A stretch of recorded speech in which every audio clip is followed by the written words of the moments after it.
History is often written by the victors, but within the shadows of time lie the stories of betrayal, greed, and the fight for survival. Here in the Hidden Citadel, we peel back the layers of myth and legend to reveal the truths buried beneath.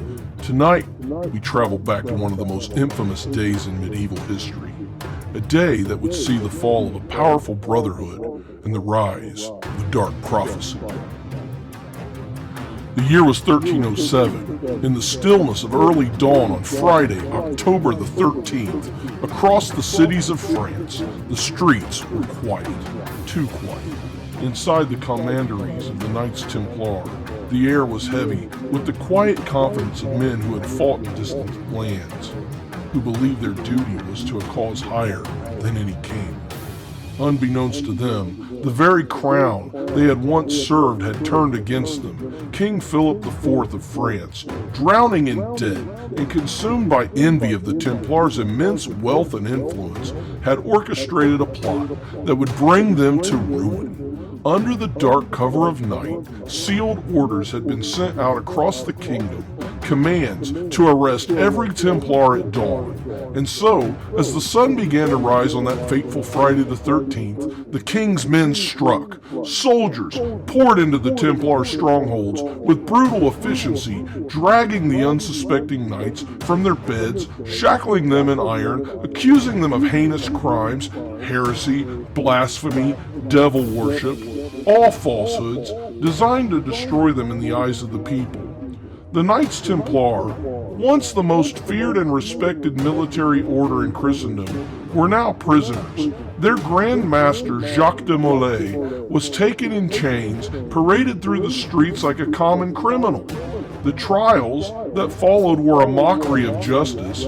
Under the excruciating pain of torture, confessions were forced from their lips, admissions to crimes they did not commit.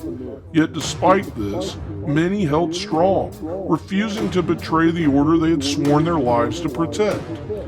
Years passed, and the Templars, once protectors of the Holy Land, were reduced to nothing more than captives awaiting their fate. But for Jacques de Molay, the end would come in flames.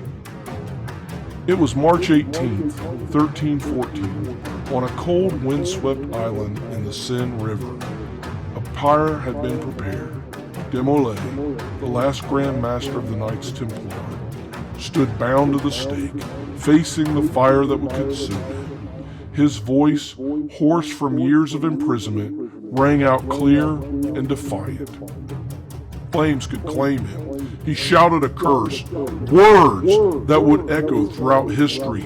Pope Clement, King Philip, I summon you to meet me before God's throne, cursed and condemned within the year. The fire roared to life, engulfing him. But his prophecy would not die in the flames. Within winks, Pope Clement V, who had collaborated in the destruction of the Templars, was dead, and by the year's end, King Philip IV himself would be laid to rest, struck down by an illness. The curse of Jacques de Molay had come to pass, leaving a trail of death in its wake. But the story does not end there. In the centuries that followed, the Knights Templar would become the stuff of legend. Tales of hidden treasure, of secret knowledge, of a naval fleet that disappeared into the mists with the Order's vast fortune, all these would feed into the mystery that surrounds the Templars to this day. And then nearly 700 years later, in 2007, new light was shed on their fate. A document, hidden away in the Vatican archives for centuries, was finally revealed to the world. The Chinon parchment. It confirmed that the Templars had been found not guilty by the Church itself, absolved of the very charges that had condemned them to death. But the revelation came far too late to save them. Or did it? For even as Jacques Molay burned, as the Templar order was dismantled, there were whispers of a fleet of ships, Templar ships, slipping quietly away from port, carrying with them the Order's vast treasure and knowledge. They vanished into the horizon, their destination unknown. Did the Templars truly die out? Or did they continue their mission in secret, their treasures hidden away, their influence stretching through time, quietly shaping the world as we know it? The world we never know for certain, but here in the Hidden Citadel, we remain ever vigilant because some stories are too powerful to be forgotten, and some orders never truly fall.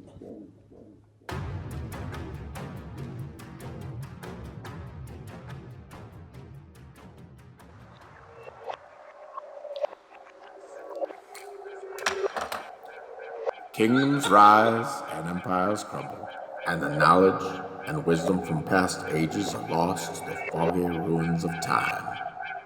But for genuine seekers of truth, one place stands alone on a hill, shining brightly in the darkness. You, dear listener, have reached the Hidden Citadel.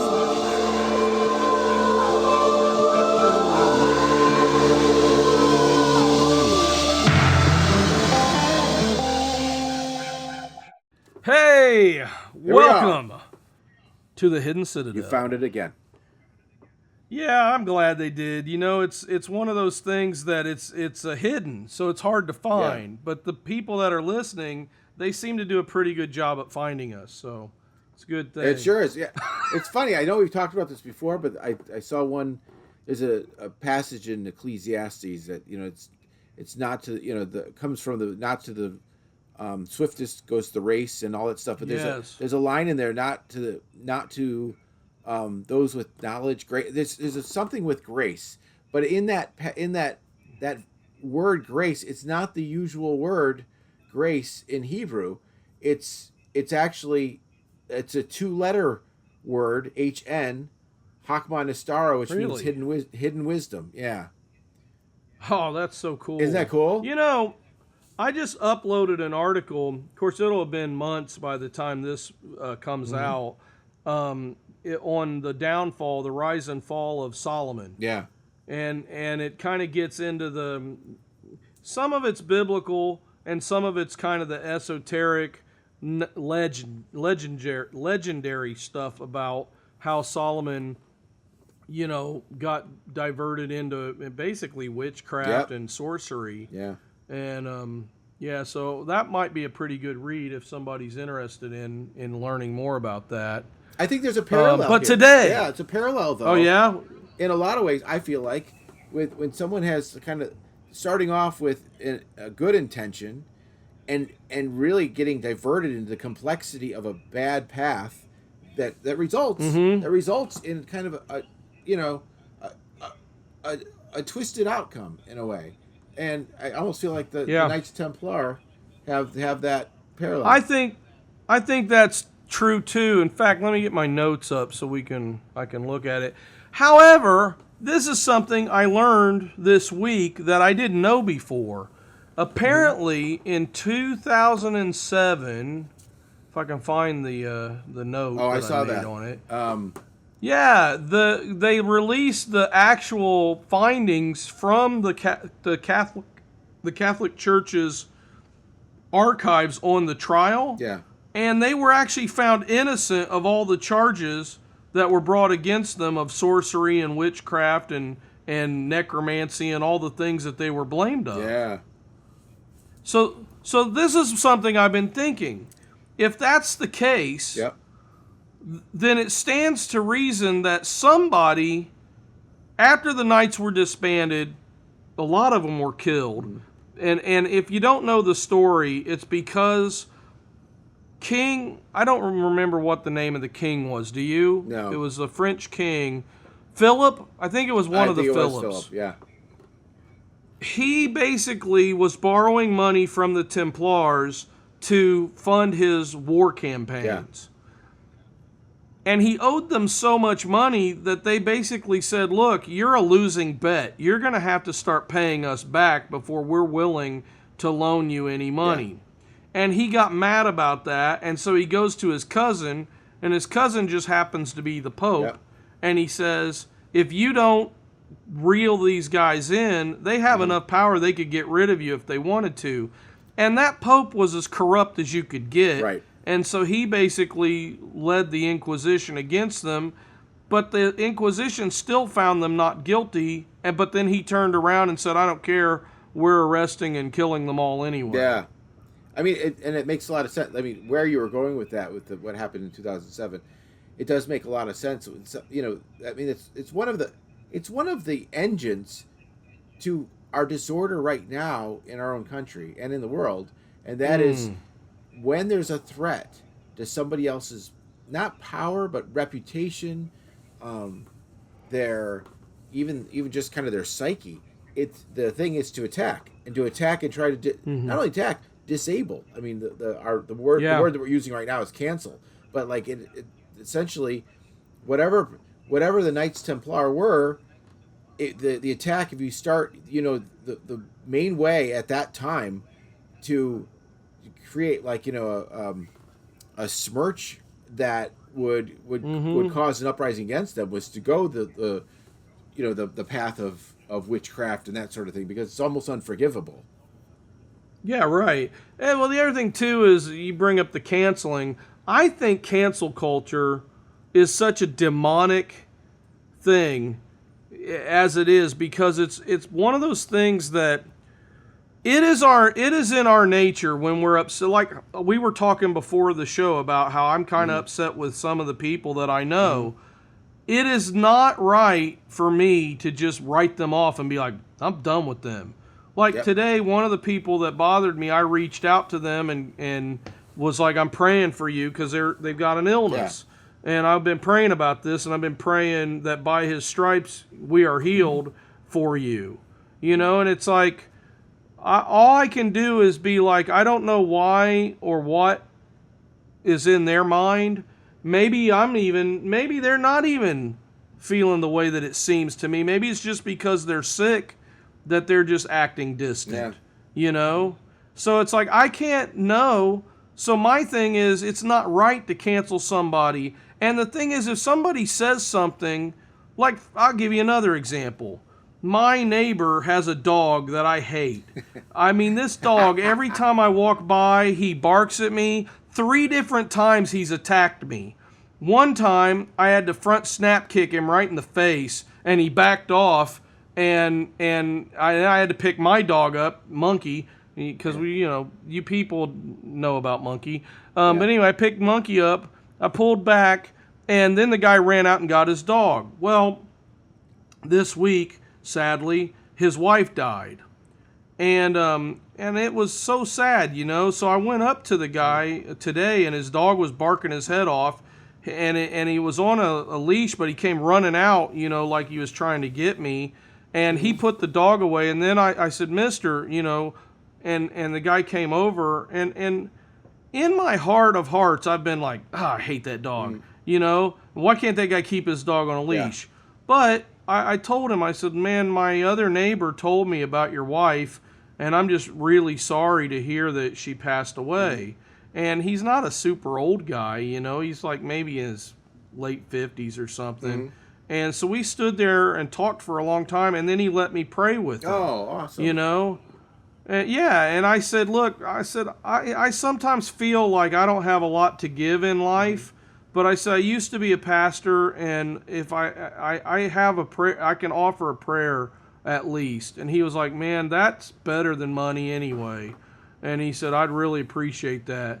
So I prayed for the guy, and it's like, you know, I'm not saying that now I expect he and I to be best friends, because I still don't like his dog, but at least I was able to say, I am not going to let my aggravation at this guy's dog that's attacked me 3 times to stop me from trying to offer this guy Jesus in a moment when he really needs him.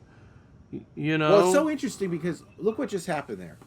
He's got something that's a kind of it's one like percentage, 1, you know, 10th or 15th or 100th of who he is, that it's only that thing, that dog, that really separates you. Because, right? Yeah. But, you know, you've compounded in your mind, because like, why doesn't he? And it's not just the dog, it's his management of the dog. And psychologically, we become kind of angry at the whole person based on the one thing. In rhetoric, it's called a synecdoche or a metonym. and you're just taking that's true. one aspect and applying it to the larger, when that's wrong. But it is going. I mean, there are people right now who are pilloried and attacked because they don't appreciate something, but that's not their whole person, right? And yet they are almost like put into a jail or disabled or attacked and reduced just because of one aspect, one percentage of their lives. It's just wrong. It is wrong. The other thing, too, I might as well mention is really interesting is that dog was barking his head off the whole time. And when I started praying, it sat down and shut up. Wow. And then the guy said, that's amazing. He said, you see, he knows that he needs to shut up when people are praying. Yeah. And I was like, that's amazing. And as soon as we finished, I said, amen, barking his head off again. It's just really weird. Well, I think proves he's demon possessed. That dog is. Well, the word dog is a backwards god, so I think that's what's happening there. Have you ever heard that song, God and Dog? No. About the girl, the lady that sings it. I can't remember. If I told her your name, you would recognize her. I think she's like Fernando Ortega's wife or something. Yeah. And so the song is about my God listens to me and my dog listens to me, and they're both my friends, and it's a cute little song. Trevor loves it. She's always used to sing it to the kids when they were little. That's funny. But yeah.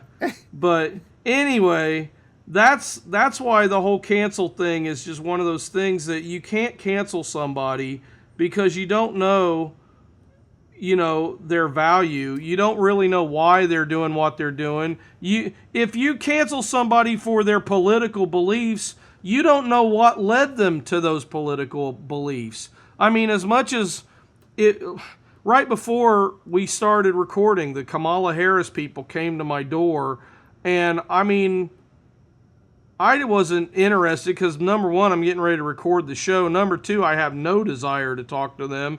I would rather talk to Jehovah's Witnesses. But but the thing was, I was like, I'm sorry, ma'am. I have literally no interest in what you're peddling today. Yeah. And that you have a nice day anyway. Yeah. And it's like, that's how we're supposed to treat each other. Not like, bam, slam the door in your face and whatever. It's not right. But look what happened. Look what we're talking about here with the way the cancel culture. Are you ready to dive into the unknown? To unravel the secrets of the universe, or at least try? Then you need the official gear of the truth seekers, the legend hunters, and the just plain curious. Introducing the Hidden Citadel t-shirt, the only shirt that dares to ask the tough questions, like who built the pyramids, what's really hiding in Loch Ness, and why does your cat stare at absolutely nothing? This shirt is so comfortable, even BigFoot would wear it, if we could find him, that is. It's so stylish, the aliens might abduct you just to ask where you got it from. It's perfect for ghost hunting, UFO spotting, or just lounging around while you binge our podcast. Wear it on your next adventure, or while you're pretending to be one of the X-Files. And remember, the truth might be out there, but these t-shirts are right here. Available now in all sizes, but only while supplies last. So don't get lost in the Bermuda Triangle of indecision. Head over to thehiddencitadel.com and grab your t-shirt before they mysteriously disappear. The Hidden Citadel t-shirt. Unravel the mysteries and look good doing it. Cancel culture comes up because it's an attack to a perceived threat. Primarily. A threat from the other side, a threat that the attack is as they're attacked, they're like, oh, I don't want them to take away my power, or I don't like where they're going, or they're doing something that's threatening to me, so I'm going to preempt that and overwhelm it. I mean, it has some bullying aspect of it, but I think primarily it comes from, like, there's a guy named Alfred Adler, and he's a psychologist that had a theory on inferiority, and that is you are generating an opposition at the moment you feel inferior. So when you're perceiving a threat, if something wasn't a threat, you're not going to react. You don't care. It goes back to what you said a couple episodes ago about cults.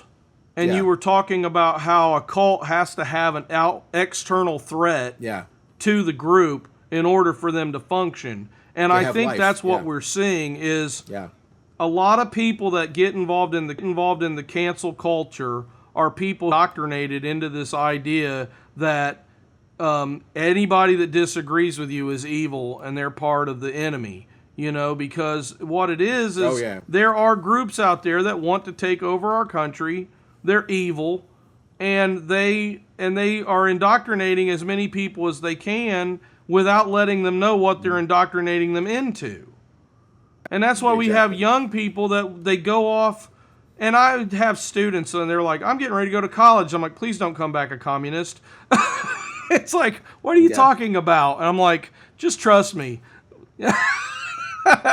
Well, I mean, communism is one thing, but when you have these groups basically saying, you know, when October 7th happened, or whenever, 2 years ago or last year, you have that they're somehow it's funny, they don't justify the violence and, you know, the rape and the kidnapping. They don't justify it, but they still remain essentially on that side because it opposes the other side, and that's all it is. Your engine is adversary. That's it. And morally speaking, you're like, well, are you in favor of that? Well, no, but they shouldn't be doing. Wait, hold on. Are you Are you in favor of it? No, but they shouldn't be. Wait a minute. Are you? You know, you can kind of slow them down. Yeah, but it still goes back into what we're talking about with the Knights Templar, because what we're seeing is they were a threat. And they were a threat in some way. Was it King Philip and then the Pope and that sort of thing? And so the ruining their reputation, disarming their effectiveness, reducing them down, giving them bad press. That's what they did. Yeah. I believe that when they arrested them, they were the most powerful military organization aside from the Knights Hospitaller, which were the German Knights, I think. I could be wrong about that. Well, the Teutonic Knights were the German ones. But anyway, I think they were the largest, most powerful military organization. They were certainly the wealthiest at the time because they had invented a banking system. And so what happened was the Pope, he really, and the king, they just wanted the money. It really came down to that. And it's like, so when they said, look, you need to submit, the Knights were like, hey, here's everything. We're submitting. We're in submission. We're going along because we're Christians and you're our Pope and we, you know, agree with you and blah, blah, blah.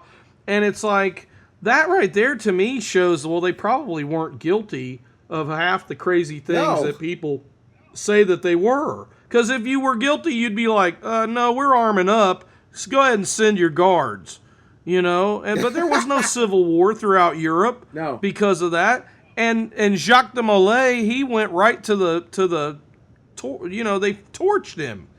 Yeah. Of course, he did curse them. And what's interesting is he said, before this year is out, you'll both be dead.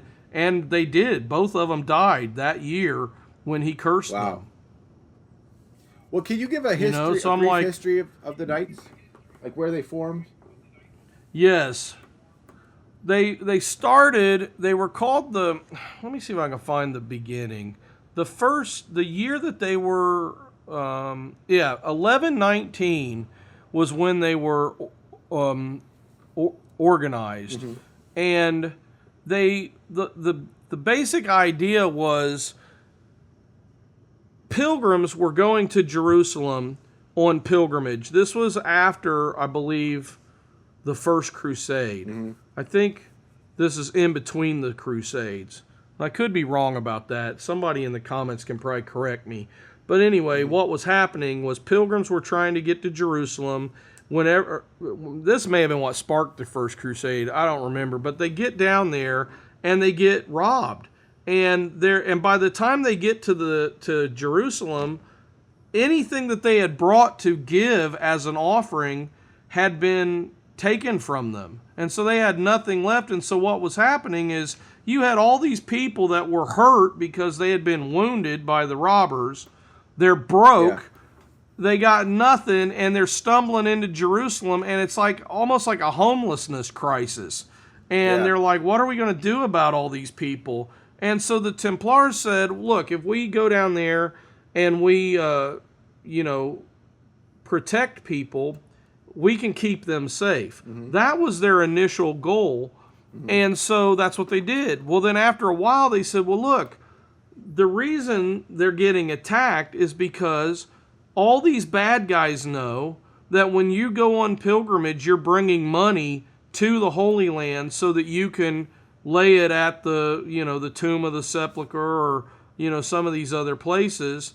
And so they're robbing them. And they're like, well, what if we take that out of the equation?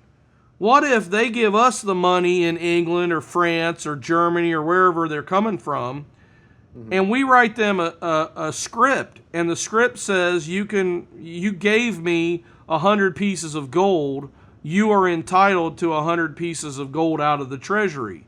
And that was the first banking system. And so they gave them the 100 pieces, or they gave them the chit, basically, the check.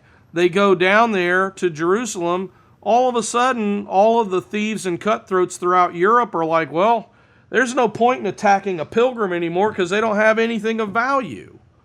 And so all of a sudden, the attacks against the pilgrims stopped.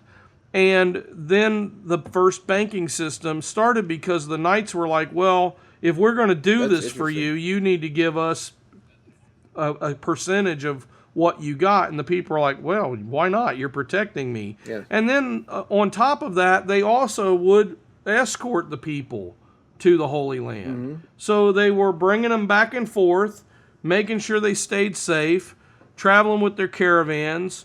And for a long time, they were located there in Jerusalem at the Temple Mount. And so a lot of people are like, well, they were building military fortifications, and they were all over the Temple Mount. And it's like, who knows what kind of artifacts they uncovered that the Romans didn't get. Yep. There's apparently, I wish I'd read up on this before this episode, but I've read about this, and you may have too. There's apparently a treasure map. It's called the Copper Scroll. It was found in the Qumran Dead Sea Scrolls. Wow. Have you heard about this? No. No, this is new? Okay. So the Copper Scroll basically dates back, I think, to Jeremiah's time. Wow. And it shows where, I think, Hezekiah, was it Hezekiah that was the king when Jeremiah was, or when the Babylon came and attacked? I can't remember. I'm getting my kings mixed up, I think. But anyway, the Copper Scroll, one of the kings had this scroll made to show all the different spots around where they hid all the treasures from the temple and all these other places. From the Babylonians? And so, from the Babylonians. And so after the Babylonian exile, they didn't bring these treasures back, apparently. So, like, they forgot how to read the map or something. So the map was just contained in the scrolls at the Qumran library. And so what happened is it was discovered when the Dead Sea Scrolls, and so there have been archaeologists who are out there right now trying to, well, maybe not now because of the war, but trying to find the where the treasure is at. And some people say, well, it's quite possible that the knights stumbled onto some of this treasure because they got rich real quick. Yeah. It's possible that people joining the order and giving their money, people, the percentage they got, that would have made them wealthy anyway. So, I mean, the idea that they just suddenly got... But what they did find, and this is just kind of, I think this is pretty much an established fact, is the knights found an awful lot of the Gnostic texts, and they preserved them because they didn't know what to do with them. Yep. And I think that's what led to the accusations that, well, they're engaged in practices that are contrary to our faith. And I think what happened, and this is just my speculation here, but it seems like after the knights were disbanded, they ended up somehow becoming Freemasonry. And what happened is within 100 years, you have the Knights fleeing to Scotland, the Rosslyn Chapel being built with all this weird Templar Gnostic imagery built into the chapel. Yeah. And then you have, within 100 years later, the first inklings of the Rosicrucians and the Scottish Rite and all this stuff starting to form. Wow. And then they would say, well, the Freemasons didn't really form until 17 whatever, but they didn't come out of nowhere, and then they're a Gnostic group. I mean, they might tell you that they are a ecumenical kind of a group, but the more you delve into Freemasonry, the minute they start saying Lucifer is the light bringer, that's when you ought to check out and be like, no, I'm not part of this. Now, I will say this. Christians a lot of times get this wrong. Freemasons, at least on the 33-degree kind of area and the Scottish Rite, when you get into that, they're not saying that necessarily that Lucifer is an actual figure. He's more of a metaphor to some of them. And so when you ask, let's say, a Shriner, what do you think about Lucifer? They'll be like, well, he's a light bringer. He gives illumination and wisdom and blah, blah, blah. And it's like, but in his mind, he may not even believe that he's a real entity. Right. A metaphor. He may, because some of them, when you get even higher up, they're doing some pretty dark rituals at the upper level, that I've heard all sorts of crazy stuff about drinking blood and things like this. And it's like, at some point, the minute you say Lucifer is something to ascribe to, it ain't too long before you're ascribing to Satan. Yeah, and all the chaos that comes from that. So going back though, what does the name mean, and how are they formed? The Knights Templar. Templar, it's the order of the Poor Brothers of Solomon, I think is their full name, and it's basically they are the Knights of the Temple. So their job was to guard the Temple Mount. Are they French? Like, where do they start? I believe the order was founded in France. Okay. I thought that too. Yeah, I can't remember where, but they quickly had people from all over Europe as knights. Mm-hmm. A lot of the Grand Masters were all French, so that's why I think. And it was Saint Bernard, not the dog, but Saint Bernard of Clairvaux. So Clairvaux is probably where they started. Okay. He wrote the rule of the order. Yeah. And so I don't know a lot about Saint Bernard other than they named a dog after him. And I don't know, Monkey might know more. We could ask him. Well, the hands of an Chad would probably know, but I don't have a chance to ask him right now. Being in the hands of the paws of an angry dog. What's his name? Yeah. Well, that guy was a Calvinist, though, so we can't quote him. He was? I didn't know that. Yeah, Jonathan Edwards, yeah. Jonathan Edwards. He's also a guy that he's a necromancer as well. I think he talks to the dead. Yeah, right. He's the psychic. John Edwards, psychic. Edwards, psychic. Some of the room has an M in their name, right? Yeah, me. Oh, right. Yeah, somewhat. You know what? It's never it's actually a J. You know that J is the most common letter for male names and female names. They start with J? And that's why. Yeah, so they'll be like, you have somebody in your family, I see it, it's like a J, right? And they'll be like, oh, yes, my Uncle James. Yes. And they'll fill in the blank. Yeah, cold reading is ridiculously easy once you kind of figure it out, There's a script to it. But, it's so interesting. It's the more that we talk about the way that the knights were formed, what their intentions were, and then how they were pilloried and how they were kind of undone, even for doing something. It follows a lot of very explicit and kind of very well known similar kinds of phenomenon in modern culture, or in modern history, I should say, not in culture, in modern history. I mean, look at, it's almost like as soon as something good or something well-meaning, and it really begins to form, there's always this destructive aspect to it. When Israel was attacked, and the world's like, we got to defend Israel. Immediately, there was a group that was against the defending of Israel. Yeah. But look, well, and I go back to 9/11. After 9/11, the country immediately just kind of unified, and and then you had these groups saying, no, I don't like the idea of you're with us or with the terrorists. I'm against those who are against the terrorists. You actually had people saying I've had those people. What's his name? Louis Farrakhan. They're like, wait a minute, you're missing the good that's happening here and getting caught up in just adversarial role. And then you'd have if you go back to the 80s when the United States was really the foremost in opposition to the kind of with the global communism, and was holding its ground. But then you had people within the United States essentially saying it was either wrong or opposing it, and finding some way to attach themselves nonsensically. Well, and now all those people are running the colleges. Yeah. I watch those Charlie Kirk things. He's so funny. He's going to all those campuses. He's hilarious. He says, I know. You're going, what are you doing with your degree? He goes, what are you doing with your degree? I know. It's hilarious. Yeah.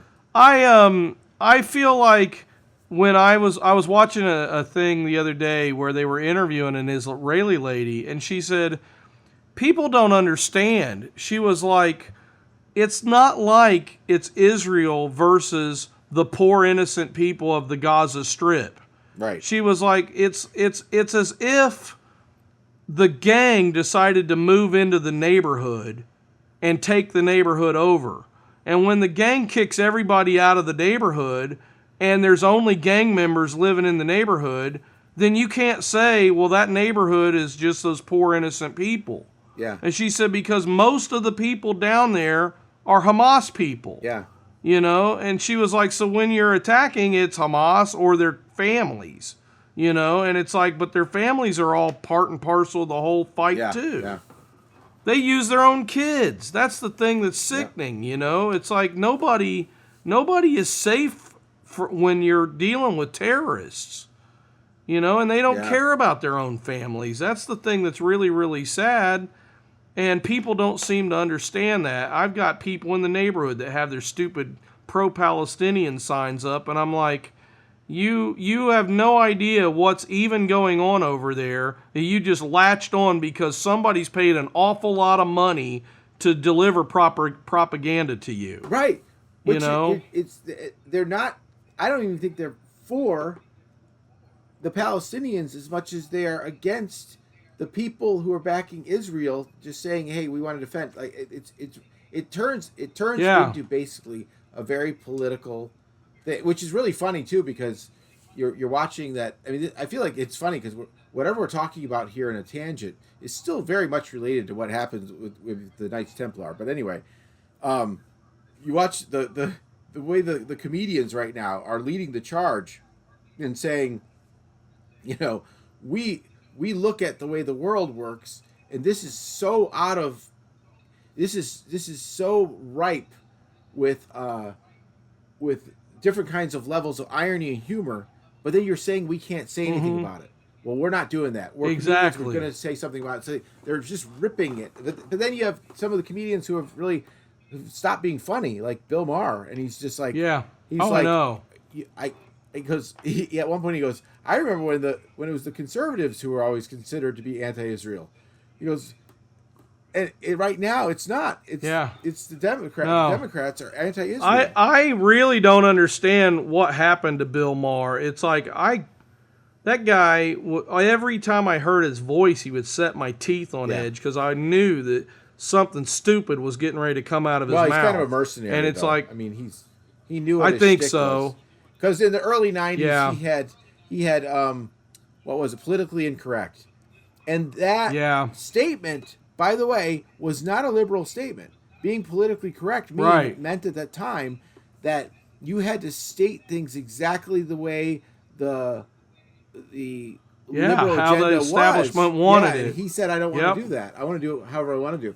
So in essentially, in essence, he was against it. Then him and like Jon Stewart, they found this audience that essentially that they made a lot of money off of, and they don't, I don't think that audience realized that these guys are just mercenaries. Pretty much. Yeah. That's all. They just cared about making a buck. Yeah. But now they're at a point where they're like, gosh, we really need to speak up or we're not going to be able to make a buck anymore. Yeah. I don't know. And it's the same thing. I feel like it always comes back to money, and that's what happened with the Templars. And I think that a lot of the mystique about it is because people are interested, where did the money go? Yeah. My guess is that King Philip of France got a whole bunch of it, and probably the Pope got a whole bunch of it. But there's the idea that maybe did you hear about their naval fleet? No, I didn't get that. I was trying to figure that out. Like what disappeared? Basically, yes, they had a fleet that was in Malta, I believe, was where it was located. I just actually literally right before we started, I published an article about the naval fleet, and I just want to make sure I got my facts. Most of the time I just riff off the top of my head, but I feel like our audience deserves at least, a couple facts that, that we actually know facts are right. important. The blog has better facts than my brain. They were located in the Mediterranean, and their key ports were Acre, La Rochelle in France, and Marseille in France. Those were the ports that were connected to the Mediterranean trade routes. Mm-hmm. And so when their fleet vanished after they were, it says in October, I'll just read you what I wrote. On October the 13th, 1307, forever remembered as the infamous Friday the 13th, the Templars faced sudden persecution. King Philip IV, okay, so it was Philip IV, deeply indebted to the Templar order, saw an opportunity to erase his debts and solidify his political power. He convinced Pope Clement V, who was his cousin, to issue orders for the arrest of the Templars across Europe. So many of them were captured, tortured, and executed in France. However, curiously, despite the extensive raids on Templar properties, there's little to no record of what became of their vast fleet stationed at La Rochelle and other ports. On the day of their arrest, the fleet had seemingly sailed away into the dead of night, leaving behind no trace of its destination. And so, nobody really knows what happened. Some people think they escaped to Scotland and may have helped Robert the Bruce when he fought against England. Because when, the movie Braveheart, when William Wallace was fighting against England, he got his butt kicked. But then later, Robert the Bruce came and he actually, was victorious. And they're like, well, how did Wallace lose? And then the Bruce comes in and all of a sudden he's successful. Which, by the way, if anybody's like me and you don't know what a Bruce is, I went to the Highland Games this year and I asked somebody, I was like, what does it mean that he's Robert the Bruce? Yeah. And they were like, it means that he's Robert of the Bruce clan. And I was like, oh, well, that makes total sense. Now I can wear my kilt in peace because I know that. Yeah, he's from E Street.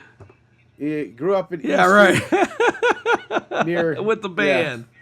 Near Clarence the Clement. Yeah.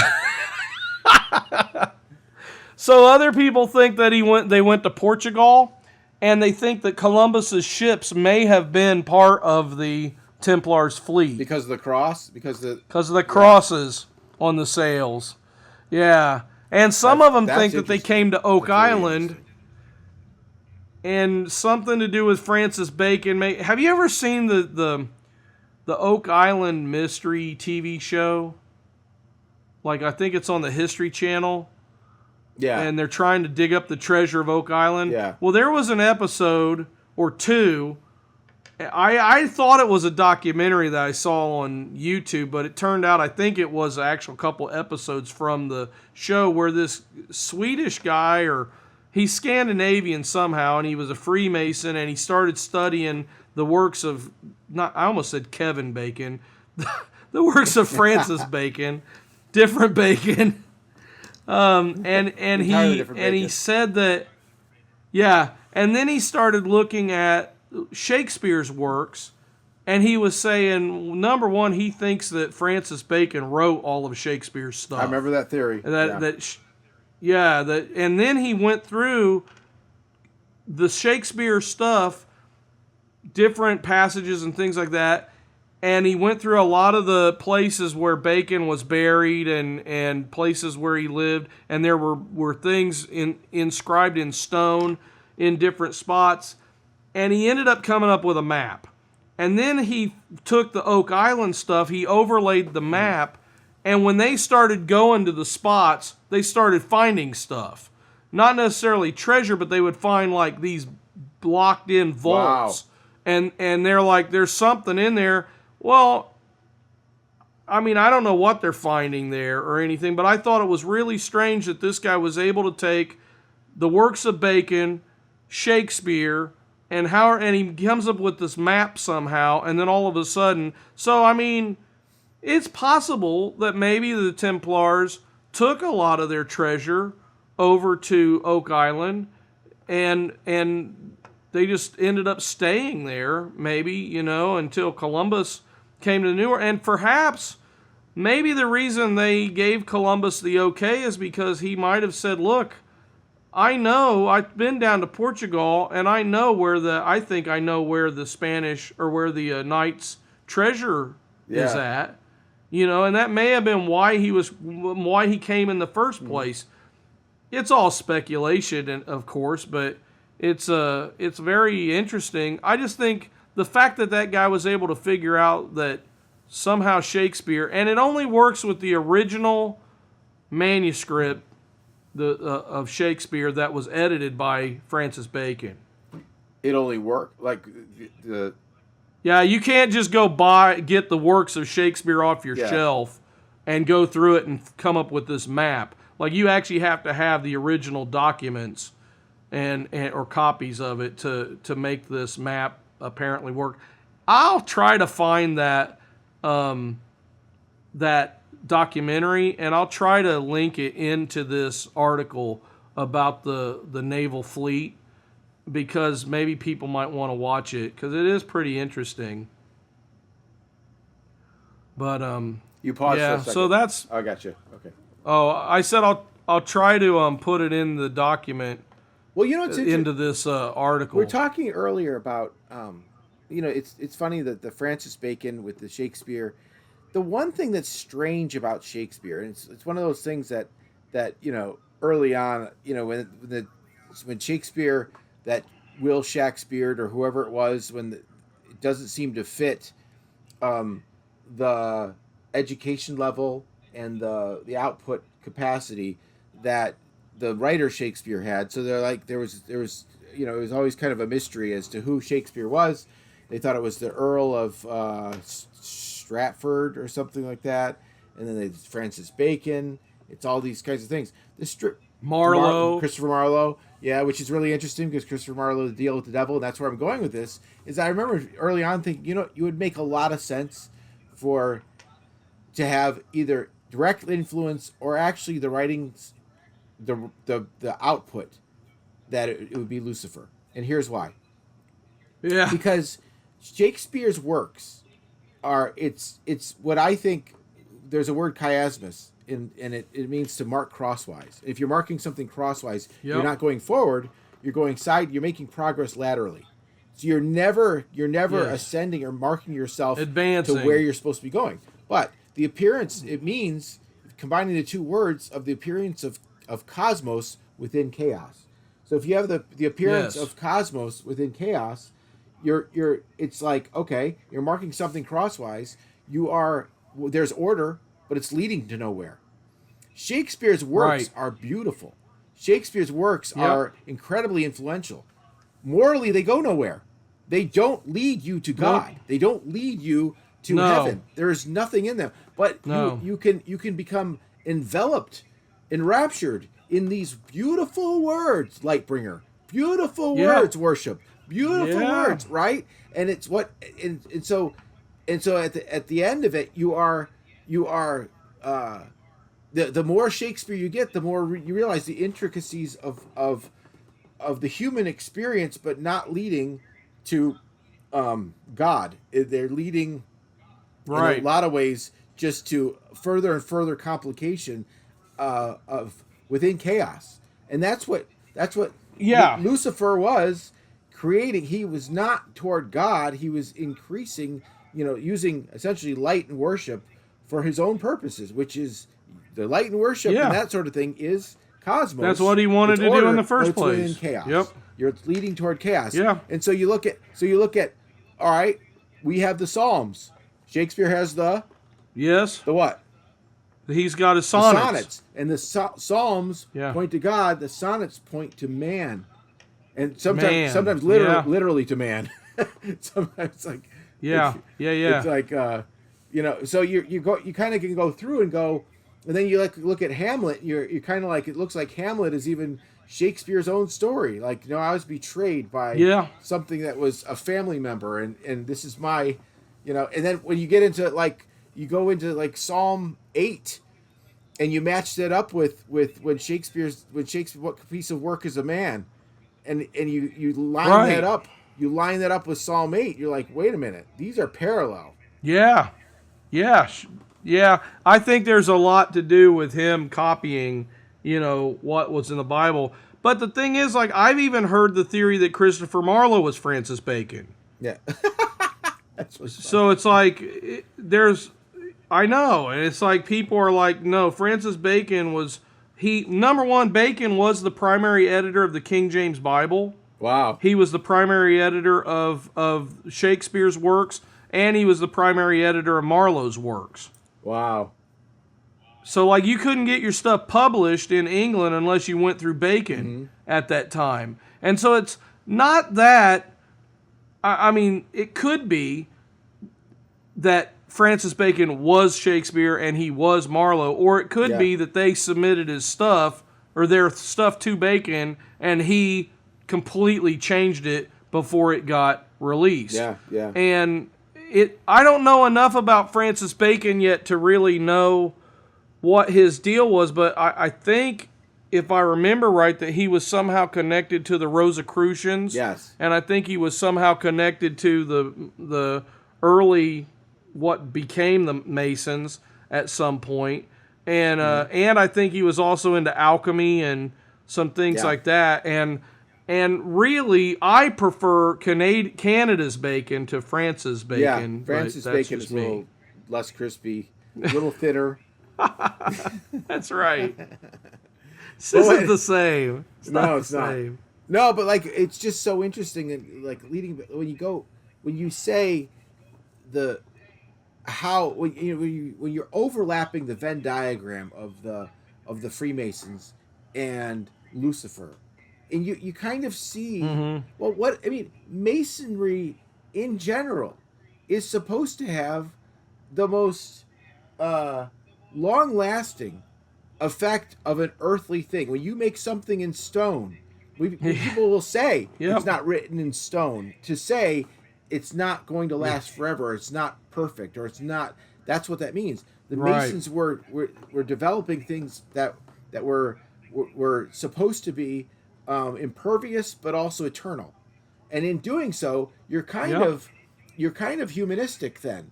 And when you start overlapping the beliefs of the Masons and Lucifer, it really makes a lot of sense that they would go hand in hand.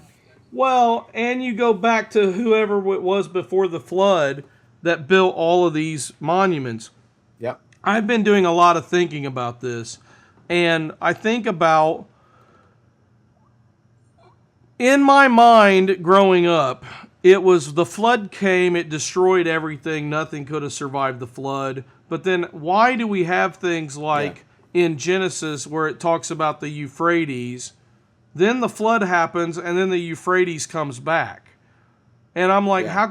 how can that be? Well, number one, it would have to be because whoever it was before the flood would have had to have understood geography to be able to say the Euphrates existed before the flood and after the flood. Do you see what I'm getting at? Maybe I'm trying to make myself clear, but I haven't connected these dots in my head fully yet. But when somebody goes to Egypt, Mitzrayim, with the Egypts, after the flood, and they say this is the Egypts, it's like, okay, wait a minute. Mitzrayim is a descendant of, was it Ham or no, Put? I don't know. He was one of the descendants of Moses. Why are they calling it Egypt before the flood too? It's confusing, but the thought is there were a lot of things before the flood that the people after the flood remembered the names and brought them back. I still don't understand how to piece all this together yet in my mind, but there's something to this, but the point is not everything was knocked down. Yeah. Before the flood, there were a lot of things, structures that were built, and then it was covered over. People look at Göbekli Tepe and they're like, why did Göbekli Tepe get covered up? Well, what if Noah's flood covered it up? Yep. I mean, it's a big layer of dirt over top of it, and it's like, well, if a big wall of mud just washed into the area and then the water settled and then it came down on top, it would cover it up like that. Yeah. And it would preserve it. And it's like you look at the Incas and they're up on top of a mountain. Well, if the mountain was raised up because of the tectonic plates during the flood, caused it to rise higher, and the Incans said, we didn't build this. Yeah. The giants built it before us. And so the people that were spreading out after Noah's flood, they went all over the world, and then they said, man, everybody is calling me right now. They went all over the world, and then they said, here is the structure that was built by this group of people, and I don't know. I'm still working through this whole thing, but to me, it makes a little more sense that everything was still there, or a lot of things were still there after the flood that post-flood people could come and point to and use that to help them rebuild society in that area. Yeah. Does that make sense It at does. all? It makes a lot of sense. It's really interesting too, because, I mean, and I remember Chuck Bisler pointing this out a long time ago, that, when you find a structure of something fully preserved, intact, that's not that it points to something preserving it, and it has to happen all at once, because if it happens over time, if they find the full fossil skeleton of a dinosaur, it doesn't make any sense that the dinosaur just kind of fell over and then died. Yeah. Because its bones would be all over the place. It has to be preserved. Exactly. Somehow. And then, somehow. Well, and the other thing is, if you have dinosaurs around... Oh, go ahead. I was just going to say, I'm sorry. in physics, you have if you want to preserve something, you have to keep it...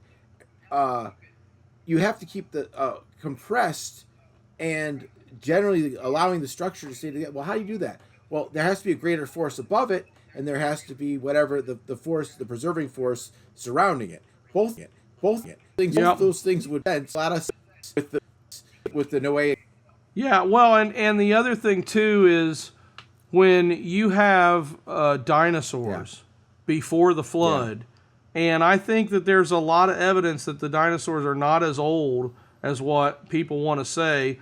Before you send me hate mail, refer back to our episode where we talked about the lady, the paleontologist that rehydrated the marrow that was in dinosaur bones. If they were a total fossil, you wouldn't be able, and if they were more than 10,000 years old, you wouldn't be able to do this. Yeah. So we have a lady who's a paleontologist, and since then, hundreds and hundreds and hundreds of paleontologists have been able to rehydrate the marrow This is an experiment that's been replicated over and over and over in the lab and in the field. Yeah.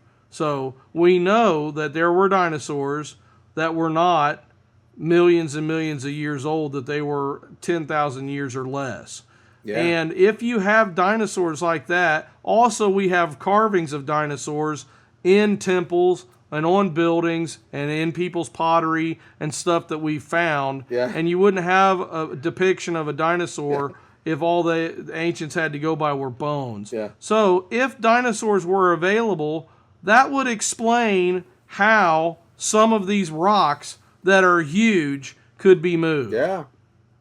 Absolutely. Because if you put a team of horses on a really big tree, a team of horses can pull a really big tree. If you put a team of brachiosauri onto a big rock, it stands to reason that they could probably pull a big rock. I think Hanna-Barbera is probably more knowledgeable. They had it right than Smithsonian or National Geographic, because I kind of think that might be the case. Is truth, yeah.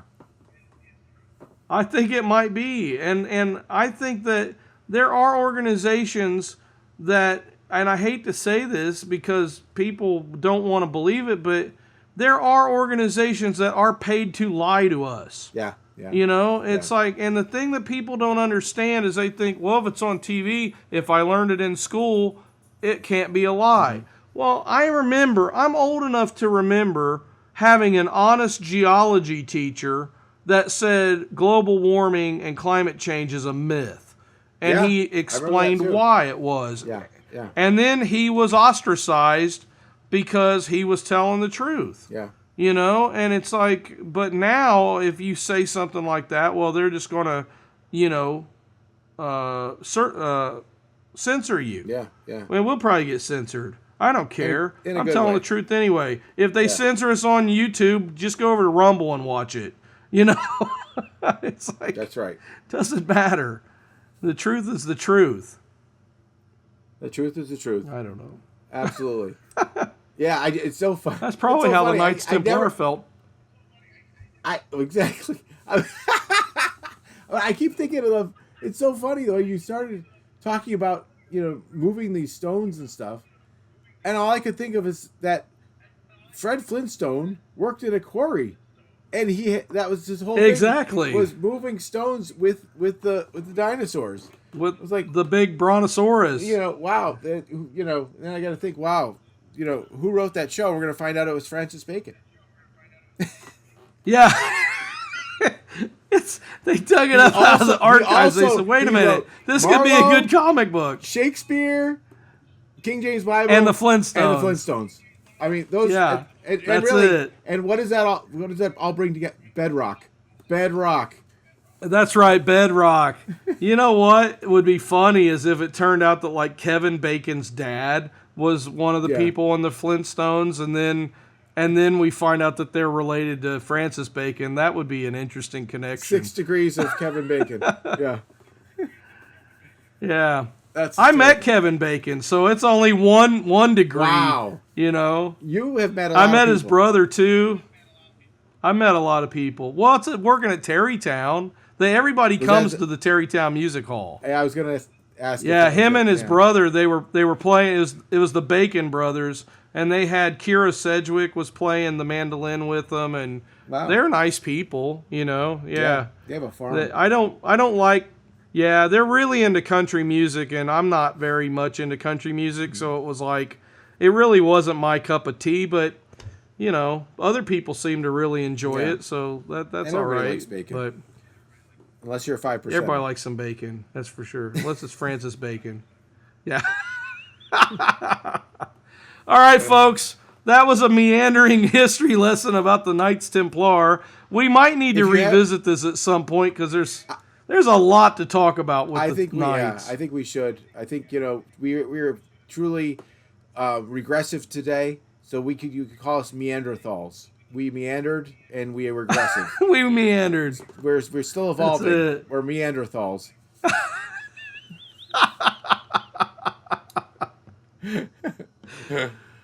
All right, folks. Stay hidden in the Citadel.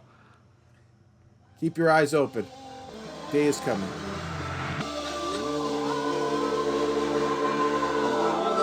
The watchman replies, morning is coming, but night will soon return.